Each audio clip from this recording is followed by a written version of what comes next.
Alright, what is good, ladies and gentlemen, is the Master Reviewer back again with another review, and today we are doing a review for Fantastic Four 2005, the next Marvel film that we have to see. This is a first-time watch for me, and I don't really have any other background other than that, so let us just begin. Starting off with the plot. So the plot of this film is that you have, basically, it's not a large cast of characters, you basically just have Sue Storm, Johnny Storm, their siblings, you have Ben Grimm and Reed Richards along with Dr. Victor Von Doom. So they're pretty much like the only characters in the film, and there's a few side characters, but basically Reed Richards says, oh, there's this special storm going on in space, and then if we can go there, we can like analyze and stuff, we can collect some samples of it, and then we can use the storm properties in order to create like cures for disease and stuff. We can do a lot of good if we go up and like analyze the storm, basically. So he presents this to Victor Von Doom, who he's willing to go through with it because he knows that it could be very profitable for him. So they end up going to space, but then Reed got the calculations wrong for how long it was supposed to take like 7 hours before the storm approached, but it only ended up taking like 9 minutes for it to get there. So they weren't prepared. Ben Grimm, he was outside in space when it was happening, so he ended up getting hit pretty directly by the storm, and then everyone on the ship ends up getting exposed to the radiation from the storm, and this ends up giving all of them powers. So all 5 characters end up getting powers. From the whole incident, Victor Von Doom's company ends up going bankrupt. It's like really bad publicity, I guess, and just the mission was not successful, and so Victor Von Doom's entire company just ends up. I don't think his company itself ends up tanking, but I think he himself like ends up his shareholders I think end up like pulling out of the company. So yeah, most of the film, honestly, there's not really like any threat, to be honest. It's just kind of most of the film is the Fantastic Four team kind of dealing with the powers, like kind of, first of all, like the start of the film is kind of them not realizing that they have it, and then they suddenly start to find out that they have these special powers, and then you have specifically Ben Grimm, he ends up turning into the Thing, the rock monster, and so he ends up like, he has probably the most difficult, he's going through the most difficult time out of anyone in the cast of characters because he like physically has an altered appearance, so it's very difficult for him. So the start of the film, not the start, by this point we're like already a bit into the film, so then he's on like the side of a bridge. This guy, he's about to like jump off and commit suicide, I guess, but then he ends up stopping him, saying like, hey, are your problems really that bad? Look at me. So he tries to save him from like, so that he wouldn't fall into traffic, and then he ends up like, the guy ends up like kind of falling, not into traffic, but hanging off of the bridge. And so there's just a huge car pileup that ends up happening, which it's a weird trope. I don't really know why this always happens in like films and shows and stuff, but it's like once you see something going on, like if a car crashes in front of you, I'm surprised that like I don't really, all the cars are just going so fast that it's like it just leads into an ongoing car crash. So yeah, I always wonder, like, are you not seeing what's going on? Why are you still driving when it was like you can see like either a man is hanging off of a bridge, or you see like cars are starting to crash and stuff. It's like you don't just hit the brakes. It's like, why, I don't understand why I just, like there was a car that tried to swerve off and stuff, and instead of just hitting the brakes. Anyway, bit of a tangent, not important. So yeah, so that ends up going on, and this gives the team kind of an opportunity to test out their powers a bit. Johnny, he ends up saving a girl that was going to be in an explosion, but he saves her.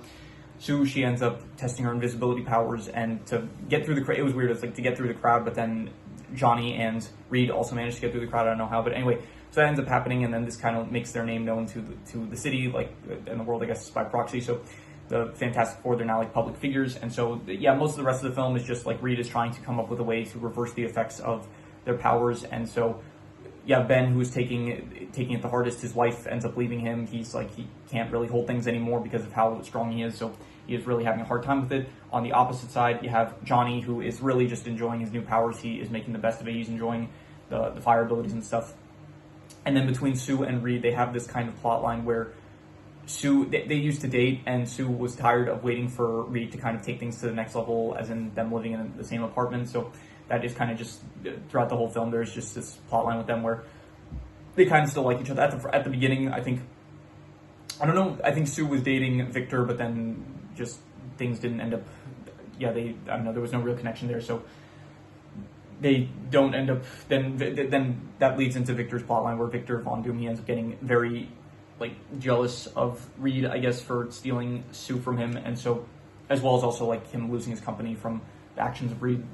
And yeah, so I'll skip ahead. Basically, the end of the film is that Victor, he wants revenge on Reed and the rest of the Fantastic Four, I guess, by proxy, because he lost his entire company, and he kind of blames them for it. So he first turns Ben back into human so that he won't be an issue for him, and then he sends a heat-seeking missile to take care of Johnny, and then he tries to freeze Reed to death, but then Sue goes to save him, and then Ben ends up going into the machine again and getting his powers back, so he is once again the Thing, and then Johnny managed to redirect the heat-seeking missile. So anyway, they're all back now, and they're all, the final confrontation happens where they end up fighting Victor Von Doom, and yeah, they manage to do so by kind of, Johnny ends up creating this fire tornado around him, superheating him.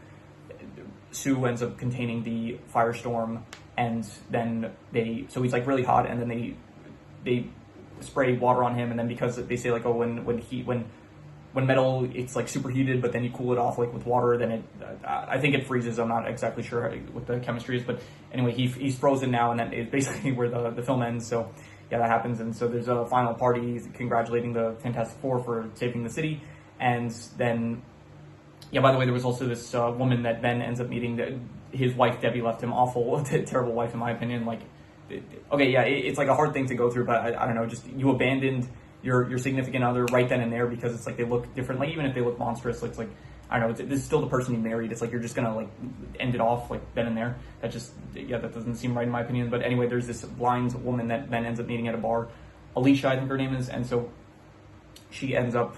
So I think by the end of the film they're like together, so that's good for Ben, I guess.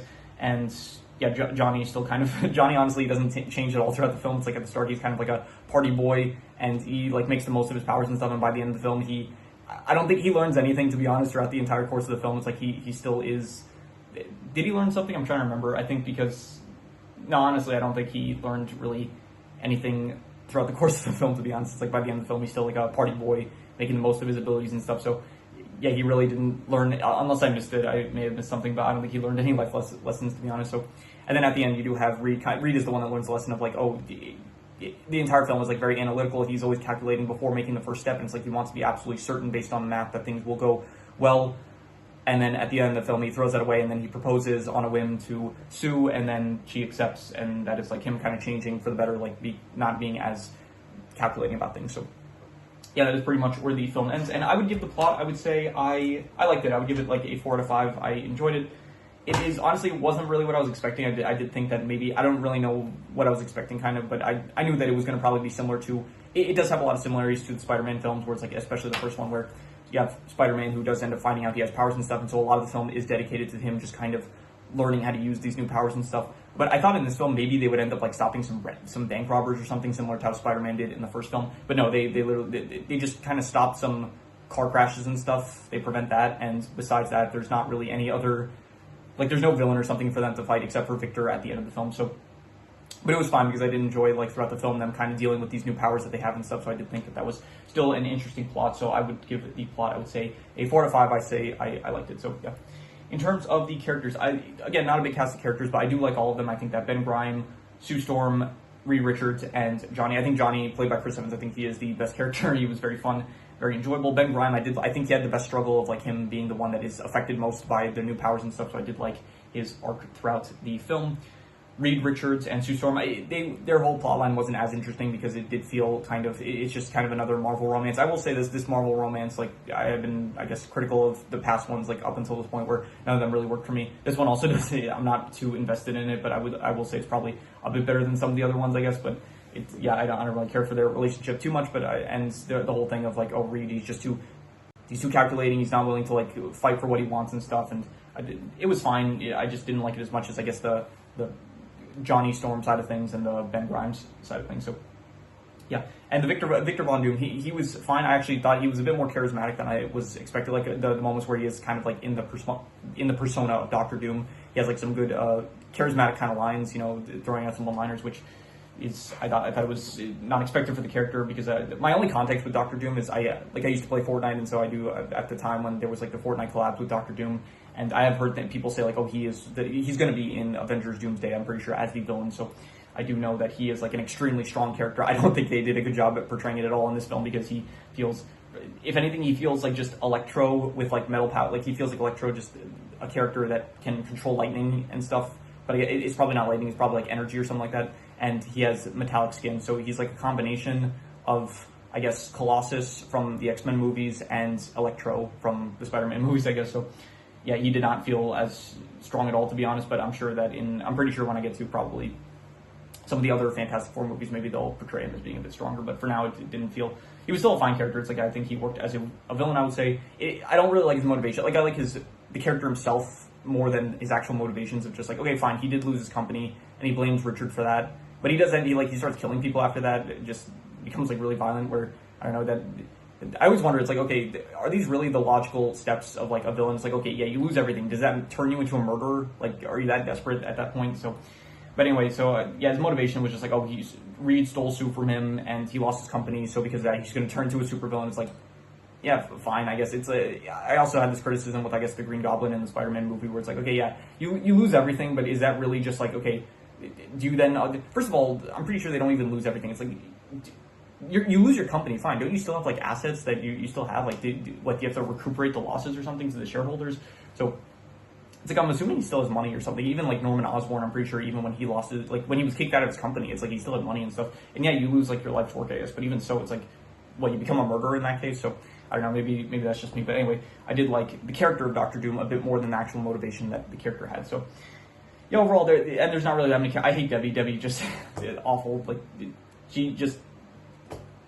Awful wife. Like you don't leave your significant other, like at least hear him out. Like if you can talk to him, you can say like I don't know, just make the effort at least. Be like, oh, listen, I don't think I can live this way. I'm sorry. It's like it's even then like just be a bit respectful about it if like you don't want to be with him anymore. But no, she was just like terrified of him as like a monster and stuff. And then she like takes the ring off and like leaves it to him. That I don't know. That just felt really disrespectful. So, but Alicia, she was good. She was like a kind of someone to give Ben someone to like care for, I guess. So. Even though she's not really in the movie, she's in like 2 scenes. She's in the one scene where she actually meets Ben at the bar where she buys him a drink, and then she just is at the end. So, I mean, nice. I know that this movie is a sequel, so hopefully she'll be in that movie a bit more. But yeah. Anyway, so overall, the characters, I would give the characters probably, I would say, I'm going to go pretty good. I think that most of them are good. You do have characters like Ben and Johnny that I like, but then Reed and Sue I don't like as much, as well as Doom. He's fine, but so overall the characters are pretty good, but they do kind of balance out to just a 7 out of 10, I would say. So in terms of the settings are, I don't know much about the settings. There's a bit of space, which looks fine, I guess, nothing too interesting, and there is the city that they're in. I don't know what city it is, but New York or something probably, and yeah, I don't care about the settings really. I'm just going to give it, oh, and there is like the laboratory setting that I guess the actual Fantastic Four are staying at, but I'm just going to give it like a 5 out of 10. I'm going to say that I don't really, not good, not bad, just in the middle. In terms of the action, not the greatest action. It did definitely not like the coolest fight scenes. Like the only real fight scenes were only towards the end against Doctor Doom, and it wasn't like the best. Definitely, I think some of the other films had better action, like I don't know, Spider-Man, Blade, even Elektra to an extent probably. But yeah, this film, it was fine. Like I think Ben, his whole action is just like kind of punching and being super strong, and I guess bulletproof kind of because he's like so enormous and made of rocks. Johnny, I did like the fire scenes; those were cool. But even so, it's like most of the fire, it's not like really used to shoot fire at his enemy. Like he does do that to Ben in one instance, but a lot of it is just kind of him learning to fly, I guess. So it was fine. But yeah, Reed Richards, he had some good moments. There was some like honestly, a lot of the action was between the actual Fantastic Four themselves. It was like just you had a scene with Reed. He tied up Ben so that Ben couldn't escape because like at the time Ben was like really upset because he didn't feel like Reed was putting in the effort to try to come up with a cure for all of them. He just thought that he was like too infatuated with Sue. So, and Sue, her invisibility, it was fine, I guess. I don't really understand how it works. It's like, it works when she's angry, or like I think when she's like feeling a lot of emotions and stuff. And I don't know how much use they really made of it. There was like a few instances where I guess it was useful. And there is also the force field abilities that she has, which I think there was like one instance where she actually used it on Doctor Doom, and then there was the instant at the end where she like encapsulated the firestorm. So it was all right. Like all the action, it's not really great, but and Doctor Doom himself, it's like he can control electricity or something like that, and he is kind of metal proof. I don't know. The action, I would say, was probably like, I'll go like a 5.5. I'll say it was decent, but not really the best in my opinion. So in terms of the worst thing, I'll say the worst thing was, I'm not sure. I don't have a worst thing in mind. Maybe just like Doctor Doom. Maybe his motivations. I thought like Doom's motivations. I'll go like a 5 out of 10. I'll say like it wasn't terrible, but it wasn't really the best. I'll say so. I'll go a 5 out of 10 for his motivations, as well as I guess I also give the settings a 5 out of 10, so just a 5 out of 10 for those two. In terms of the best thing, I'll say the best thing was probably, I'm not sure, I really like the Johnny bits as well as the Ben bits, I would say. But I might just give it to the actual plot itself. The plot was, I did say I liked the plot, I would give it a 4 to 5, so I think I would just probably give I think I would go like another 4 to 5 for the plot, I would say. I think that was probably my favorite part, and yeah. So, let's hear any extra notes I have. I did like the actual sequence of them finding out that they have powers. I thought that was pretty well done. Anything else here that I didn't mention? The effects, it's 2005, but honestly, I was kind of hoping it would look a bit better than it would. Like, every time, like, I watch a film that's, like, from the next year, it's like, okay, we're in 2005 now, I'm hoping the effects, like, get better than they were in, like, the previous years, but I think that, I don't know, especially in this film, with, like, there are, like, a lot of effects being used because of the nature of the Fantastic Four. It's, like, more, I guess, more powers and stuff, like, being used and more effects on screen, so they were fine. I thought that, I guess, like, the CGI of the Thing was alright, and the CGI of, like, I guess the, I don't know, Reed Richards, like, kind of with his whole stretching and stuff, it was alright, as well as Chris Evans' CGI. Like, the CGI was alright. The effects at times, it didn't look great. When they actually got their powers, it didn't look good at all. So it looks messy at times, but it doesn't look the worst, I would say. For 2005, I was just kind of hoping for a bit better, I would say. So, but yeah, that is all of the extra notes I have, so I'm going to do the calculations. So, King Crimson. Alright, so it ends up coming out to a 6.5, which would be good, but honestly, I'd give it higher than that. I think I would honestly give this, like a 7.5, I would say. Like, it was very good, I would say. I think probably, I don't think it was as good as The Punisher, which as the moment, that was the highest Marvel film that I rated. I gave that an 8 out of 10. I thought that was great. I don't think it's as good as that. I think it has, like, this film has, like, some more issues than that film, but I do think that overall this was still one of the better Marvel films that I reviewed up until this point. I would give it probably, yeah, I would say a 7.5. I would say that this was very good, on par with, like, I would say Spider-Man 2, which was my second highest rated Marvel film up until this point, like, that I reviewed. So yeah, I think this probably ties with Spider-Man for the best one so far. So yeah, honestly, we're getting better with these films. They are improving gradually, I would say. So yeah, hopefully we'll continue with this trend of just the films keep on getting better, but I doubt that's going to be the case because that rarely ever is. So but yeah, anyway, that is pretty much all there is to it. So if you have any recommendations, any shows, movies, video game stories, anime, manga, web series, anything that you want me to review, leave it in the comments and I will maybe possibly check it out. With that said, that is pretty much all there is to it, so let's leave it at that.